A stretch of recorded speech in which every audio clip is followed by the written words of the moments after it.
அந்த பொதுமக்களுடைய ஆதங்க குரல்களை பாருங்கள். நாம் கூறியதுக்கு மேலதிகமாக பல குரல்களை அவர்கள் பதிவு செய்கிறார். 25,000 பாஸ் பண்ணினவங்க அவ கூலிப்படைய வச்சு டிஎஸ் எழுதியிருக்கா எல்லாருக்கும். ஆனபடி எங்களை மக்கள் ஒரு பேருக்கு அந்த காசு கிடைக்கல. வெள்ளம் அந்த வீடு வந்து பார்க்கல, வெள்ளம் அந்த வீடு வந்து பார்க்கல. ஆனபடி எங்களுக்கு ஒரு எங்களுக்கு 40 பேர் லிஸ்டையும் காட்டணும். மக்களுக்கு இந்த வாரம் எல்லாருக்கும் அந்த 40 பேருக்கு காசு கொடுத்தாங்க லிஸ்ட் எல்லாரும் காட்டணும். நீங்க எந்த ஜிஎஸ்பி? எங்களுக்கு உன்னஜல டிஎஸ் பிரியா. டிஎஸ் பேர் வந்து பிரியா. ஆனபடி எங்களுக்கு டிஎஸ்ஏ வேணாம், ஆம்பளை போடணும். டிஓம் தான் சமுத்தி தான் 3 பேரையும் அந்த பொம்பளைல தேவைப்படாது. ஆயிஷா தான் எல்லாத்துக்கும் கால். அதோட கூலிப்படையில் இருக்கிறவங்க அவங்க நிரூபிப்போம். எல்லாரும் தான் அவங்க அவ்வளவு வெறும் கூலியை நாங்க நிறுத்துவோம். ஆனபடி எங்களுக்கு எந்த விதமான எங்களுக்கு மக்களுக்கு நல்ல நீதி கிடைக்கணும். எல்லாருக்கும் 25,000 பாஸ் பண்ணணும். அப்படி எங்களுக்கு பாஸ் பண்ணாட்டி அந்த 40 பேர் பட்ட லிஸ்ட தூக்கி வீசணும். அடுத்த திருப்பி காசு கொடுக்க கூடாது. அதுதான் நாங்க சொல்ல வேண்டும். எங்களுக்கு நீதி வேணும். இதுக்கு நீதி எடுக்காட்டி மக்களுக்கு ஒரு நீதி எங்களுக்கு விளைவர மக்களுக்கு எடுக்காட்டி நாங்க மேலிடத்துக்காரர் இப்ப ஜனாதிபதிக்கு போவோம்.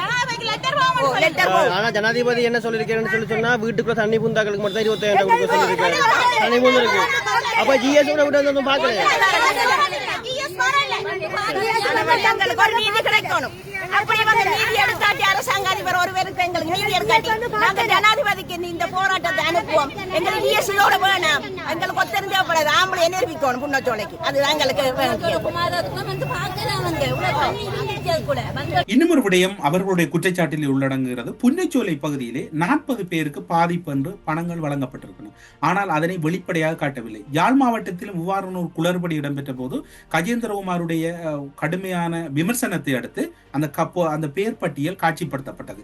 புன்னச்சோலை பகுதியிலே இடம்பெற்றது சரியாக இருக்குமாக இருந்தால் அதனை காட்சிப்படுத்தப்படும்படியாக மக்கள் கேட்டு நிற்கிறார்கள். மாவட்ட அரசாங்க அதிபரே, இது உங்களுடைய பொறுப்பு வாய்ந்த கடமை. அந்த கடமையில் இருந்து நீங்கள் தவற முடியாது. அதற்கு நீங்கள் உரிய பதில் வழங்குவீர்கள் என்று மக்கள் எதிர்பார்க்கின்றார்கள். இப்போது மட்டக்களப்பு மாவட்டத்தின் இந்த குளறுபடியின் பின்னணியில் ஜேவிபிக்குள்ளும் ஒரு உள்ளக முருகல் ஒன்று இருப்பதாக கூறப்படுகிறது. சிலவளை இந்த காணொலியின் பின்னர் அவ்வாறு முருகல் இல்லை, நாங்கள் எல்லோரும் தோழராகத்தான் இருக்கிறோம்